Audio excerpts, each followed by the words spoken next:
अच्छा तो ये भाई पाकिस्तान में बहुत बहुत शौकीन उठे बकरियों के, लेकिन आफ्टर 1 ईयर, आफ्टर 6 मंथ्स वो जो है वो फुली फ्लॉप हो के जी जी बैठ गए आराम से। जी क्या बिल्कुल। रीजंस बनती हैं इनके फ्लॉप होने की? हाँ, देखें सबसे पहले बात तो ये आ जाती है एक्सपीरियंस की, थोड़ा सा भी एक्सपीरियंस होना बहुत ज़रूरी है। ठीक है, थोड़ा सा एक्सपीरियंस एक्सपीरियंस आप किसे कहेंगे? एक कि मंथ का उसको एक्सपीरियंस, 15 दिन का, या देखें, 1 साल का? आप ना किसी भी एक कामयाब जो गोट फार्म है ना, कामयाब गोट फार्म, या किसी भी अपने गांव में देखेंगे ना, किसी भी किस्म के आपको किसी भी गांव में चले जाएं, आपको एक चरावा मिल जाता है। हम्म आप उसके साथ हर रोज़ जाएं, उसकी बकरियों के साथ, उसके अगर वो बकरी चराई पे लेके जाते हैं उसके साथ चलें, वो हम्म। देखें बकरियां क्या करती हैं, क्या वो डालता क्या है। ठीक है, उसके हाँ, साथ गपशप लगाएं। ठीक ठीक है, ठीक ठीक। तो आपको समझ आ जाएगी ये गोट फार्मिंग करनी है। आपको पहले 10 दिन आप उसके साथ जाएंगे, आपको समझ आ जाएगी कि गोट फार्मिंग करनी चाहिए कि नहीं करनी चाहिए। ठीक है, ठीक। तो ये हिसाब है।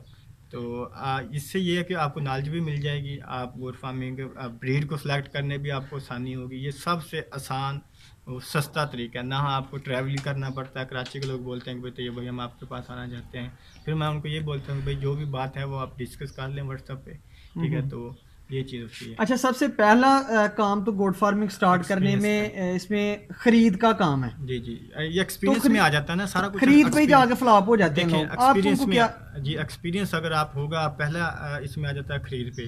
ठीक है, आप देखते हैं, आप यूट्यूब पे देखते हैं, फ़र्ज़ कर लें जो आप मेरी फार्म पे आ जाते हैं, देखें मेरे पास बकरी है 10,000 की बकरी है, मेरे पास लाख की भी बकरी है, लाख के ब्रीडर हैं। ठीक है, ये चीज़ होती है। तो मेरा काम सेल और परचेजिंग का, मैंने हर बंदे को चीज़ देनी होती है। कोई 10,000 वाला आ जाता है, मैंने उसको भी चीज़ देनी होती है। 15,000 वाला आ जाता है, हर हिसाब के बंदे से मैंने जो है कि वो डील करनी होती है। ठीक है, सर, नए बंदे के लिए क्या कहेंगे कि वो? नए बंदे के लिए अगर वो यही है ना कि उसको इतना मालूम होना चाहिए कि बकरी किस तरह की लेनी है। ठीक है, वो अपने हिसाब से देख ले कि बकरी किस तरह की मैंने लेनी है। बकरी के ऊपर उसने ब्रीड के ऊपर वो कंप्रोमाइज़ ना करे। मैं तो ये बार बार यही कहूँगा कि ब्रीड के ऊपर कंप्रोमाइज़ ना करे। अगर उसका प्लान 100 बकरी का, तो वो 10 बकरियाँ रख ले, प्योर बकरियाँ रख ले, उसमें ज़्यादा फ़ायदा है। ठीक है, मंडी सर, में कौन सी एज की बकरियां खरीदनी चाहिए? आपने ये बहुत अच्छा सवाल किया है कि कौन सी एज की बकरियां खरीदनी चाहिए। ठीक है, जो मेन वजह ये आती है कि लोग बड़ी बकरियां देखते हैं, सस्ती देखते हैं, वो खरीद लेते हैं, वो बूढ़ी बूढ़ी भी होती हैं। ठीक है, और उसमें आ जाता है कई बकरियां होती हैं वो आपको सस्ती मिल जाती हैं। मंडी में आप जाते हैं, बकरी आप देखते हैं ये बड़ी है, ठीक है, आप ये हम ये ले लेते हैं, वो बंदे बकरियां ले लेते हैं। ठीक है, वो बकरी वो बोलते हैं कि मंडी में जब बकरी आती है वो आप गब्बन लेते हैं, वो गब्बन करके आपको भेजते हैं। तो वो क्रॉस भी नहीं वो क्रॉस भी नहीं जो है ना कि वो हुई होती है अभी। ठीक है, तो वो कुछ इस तरह की बकरियां होती हैं जिसकी बच्चेदानी में इन्फेक्शन होता है, वो कभी भी गब्बन नहीं होती। ठीक है, या उनका ट्रीटमेंट किया जाता है फिर वो गब्बन होती हैं। दूसरी बात आ जाती है बकरी बड़ी होती है, गब्बन होती है, सेहतमंद अच्छी होती है, पर उसके थनों में मसला आ जाता है। ठीक है, मैंने कितनी इस तरह की बकरियां भी देखी हैं कि हाइट लेंथ में ठीक है, सेहत में ठीक है, जिसामत में ठीक है, और उनकी ब्यूटीफुल भी जो है कि ब्यूटी भी ठीक होती है, पर उनके जो थन है ना वो दोनों जो उसका बहाना होता है, उसके दोनों किसी का एक थन जो है ना कि फॉल्ट होता है। तो कुछ बकरियां इस तरह की होती हैं उसमें पूरे का पूरा बहाना ही जो है कि वो ख़राब होता है, वो दूध नहीं देती, सारू होता है। 3-4 इनकी हवाने की बीमारियाँ होती हैं। ठीक है, तो उसके बाद ये है कि सिंपल सी बात है, आप पट्ठे ले लें, 10-15 माह के पट्ठे ले लें, कोशिश करें कि 10 माह से लेकर 15 माह की 2 दांत पट्ठे लें, एक ब्रीडर लें, तो उनको अपने पास रखें। 2-3 माह बाद इस एज की इस एज की बकरियां होंगी, बकरी जो आपने लेनी है ना वो दो दांत से लेके आप 12 माह से लेकर 15 माह तक लें। ठीक है, ये बकरी फीमेल खरीदने की एज है। जो ब्रीडर आपने लेना है उसकी एज कम से कम भी चार दांत हो या 6 दांत हो। सर, ये जो आप बता रहे हैं इनका वजन अराउंड अबाउंड बता सकते हैं कितना होना चाहिए? इनका वज़न, ज़िंदे का वज़न तकरीबन 25 किलो के आसपास होना चाहिए एक फ़ीमेल का। तो इसमें आपको अगर 25 किलो वज़न होगा ना, इसमें ये भी आ जाएगा, इसमें क्वालिटी भी प्योर जो चीज़ होती है, उसकी ग्रोथ हाइट लेंथ होती है। 25-26 किलो अगर वो बकरी होती है ना, ज़िंदा वज़न उसका होता है, तो फिर वो आप कह लें कि एक अच्छी बकरी है, सेहतमंद बकरी है। ठीक है, आप ये बकरी ले लें, मदरसा मंडी जाएँ, आपको 20,000 की अच्छी बकरी मिल जाएगी, आपको 10,000 की भी बकरी मिलेगी, वो भी मक्खी चीनी रंग होगा। आपको 20,000 की भी बकरी मिलेगी, वो भी मक्खी चीनी रंग सर होगा। दो। आपको 60,000 की बकरी मिलेगी, सेम एज होगी, सेम कद होगा, सेम वज़न होगा उसका रंग भी मक्खी चीना। पर बात यह है कि क्वालिटी वाइज में फ़र्क आ जाता है। ठीक है। आप मार्केट में जाते हैं, आपको एक बॉल मिलती है, ठीक है, होती वो भी बॉल है, रंग भी सेम होता है। एक आपको बॉल 10 रुपए की मिलती है, अब एक आपको 100 की मिलती है, 1,000 की मिलती है, ठीक है। होता वो कहने से बॉल या रंग भी सेम होता है, पर उसकी क्वालिटी में फ़र्क आ जाता है, ठीक है। कुछ बकरियां होती हैं उस वो दोगलियां होती हैं, रंग उसका मक्खी चीना होता है, उस वो रिज़ल्ट आपको रंग नहीं देना, रिज़ल्ट उसकी जो ब्रीड है, उसकी जिसामत है, रंग रिज़ल्ट उस दिन देना है, अच्छा, ठीक है। तीसरा बड़ा मसला ये है कि बकरियां लेके आए, 50 लेके आए फार्म में, 10 दिन रखी, उनमें से 20-25 मर गई। ये क्या रीज़न बनती है? सबसे पहले बात ये है कि बकरियां सेहतमंद खरीदें। कोई भी अगर ब्रीडर आपने खरीदना है फैटिंग के लिए, ये बड़े जानवरों में यही मिसाल है कि अगर आप भैंस, गाय, बछड़ा, कटरा वगैरह खरीदते हैं, वो भी सेहतमंद खरीदें। कोई भी चीज़ लेंगे सेहतमंद खरीदें, चाहे वो कोई परिंदा है, अगर आप वो भी सेहतमंद लेते हैं तो उसमें आपका प्रॉफिट है, उसमें आपका लॉस होने के चांसेस बहुत कम है। आपके फार्म पे आती सेहतमंद जानवर मैंने आज तक नहीं देखा। मैं सैकड़ों के हिसाब से जानवर खरीदे हैं, बेचे हैं, सेहतमंद जानवर। अपना एक्सपीरियंस भी ये रहा है, जो मैं जान बूझ के बीमार जानवर लिया ना, वे भाई इसे ले लेते हैं, सस्ता समझ के मैंने भी लिए, ठीक है, पर वो नुकसान होता है अच्छा उससे। देखें, हमारे बुजुर्ग लोग अक्सर बताते हैं कि मंडियों में ये होता है कि जनाब बकरी को ले आते हैं लोग नमक वाला पानी पिला के, जी जी या ऐसे कोई आटे वाला पानी पिला के, उससे बकरी दिखने में बड़ी सेहतमंद लगती जी है। जी। लेकिन हम कैसे पहचान करेंगे कि वो सेहतमंद बकरी कौन सी सेहतमंद बकरी आप किसे कहेंगे? ये बहुत ही ज़्यादा मसला आ जाता है, जो नए लोग हैं जिनको पता नहीं है, जिनको पता है उनके लिए तो ये बात कोई नहीं है, मामूली सी बात है, ठीक है। बकरी, कोई भी बकरी जब गब्बन होती है ना, गब्बन उसे बोला जाता है जब वो 2.5 माह से ऊपर हो जाए।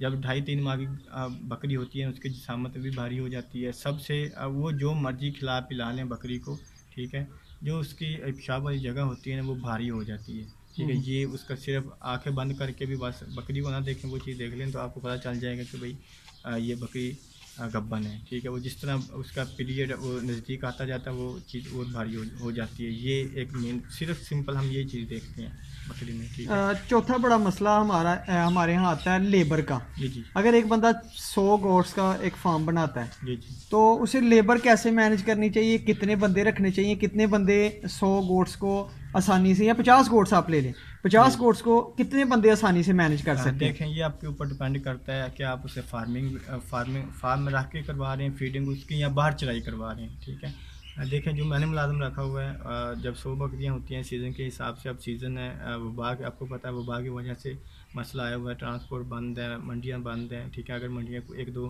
खुली भी हुई हैं, उस तरह का माल नहीं आ रहा, ठीक है, ये चीज़ होती है।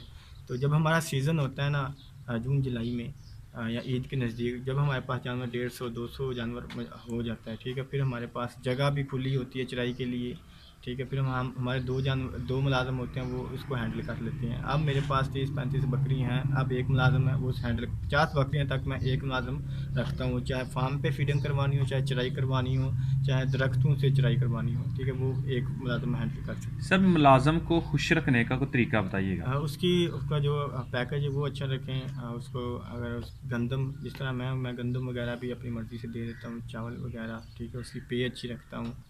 खुशी गमी में उसको, अगर वो उसको ज़रूरत पड़ती है छुट्टी वगैरह की, उसको बोलता हूँ भैया आप जाएँ, मैं संभालता हूँ, ठीक है। ये चीज़ें होती हैं। अगर आप ये करेंगे, देखें उसकी भी एक लाइफ है, उसकी एक फैमिली है, वो आपके ऊपर डिपेंड नहीं करेगा। आपने उसको, देखें, आपने उसको पे के ऊपर रखा हुआ है, अगर उसके साथ इस तरह का मसला आता है खुशी गमी का, तो उसको छुट्टी दें।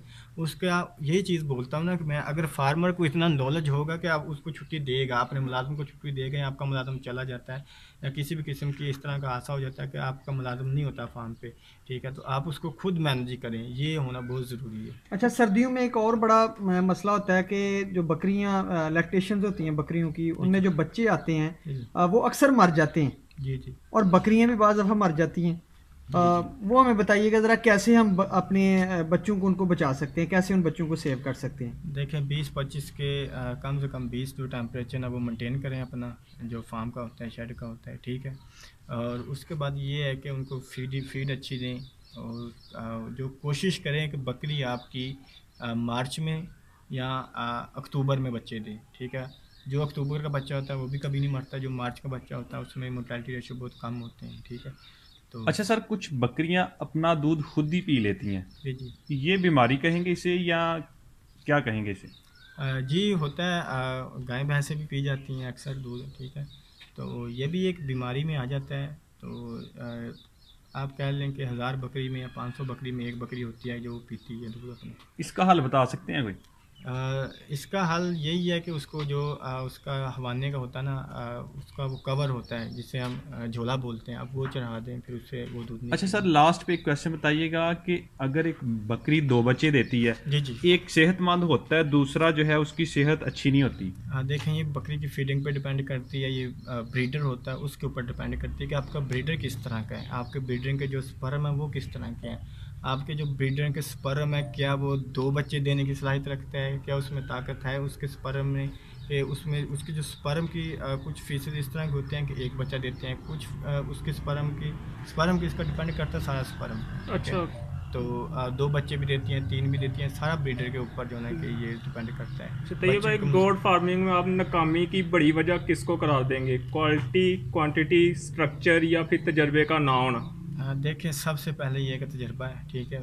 मेन वजह तजर्बे के बावजूद होने के बावजूद भी आप क्वालिटी के ऊपर अगर कंप्रोमाइज़ करेंगे तो आपका फार्म मुश्किल से है कुछ। यानी यूट्यूब से आपको वीडियोस तो देख लेनी चाहिए इन्फॉर्मेशन के लिए, लेकिन तजर्बा पहले लेना चाहिए। जी जी, देखें काफ़ी लोग हैं, आप स्टडी करें, यूट्यूब देखें, आप फार्मिंग पे काफ़ी वेबसाइट हैं उस पे जाएं, ठीक है।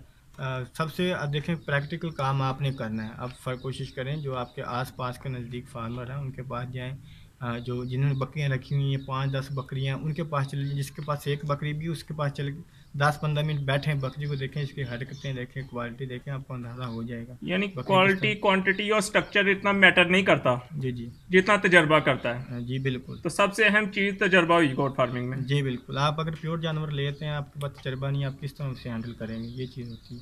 तो ये भाई बहुत बहुत शुक्रिया, आपने अपना कीमती वक्त दिया। खुदा हाफिज़।